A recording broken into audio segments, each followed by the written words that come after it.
لو انا مثلا، لو في حد مثلا مفتقد حنان الام، او مفتقد لمة الاسرة، او حد كان مفتقد مثلا ايه الحب وهو صغير، فلما بيكبر بيكون حريص جدا على ان هو يدي حنان ويدي حب ويدي احتواء اكتر من ممكن يكون اكتر كمان من اللي اتربى على الحب والاحتواء.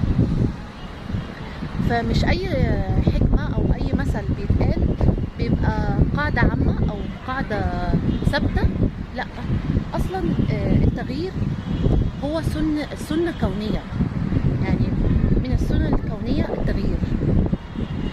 فمفيش شيء في الدنيا ثابت، كل شيء في الدنيا دي قابل للتغيير.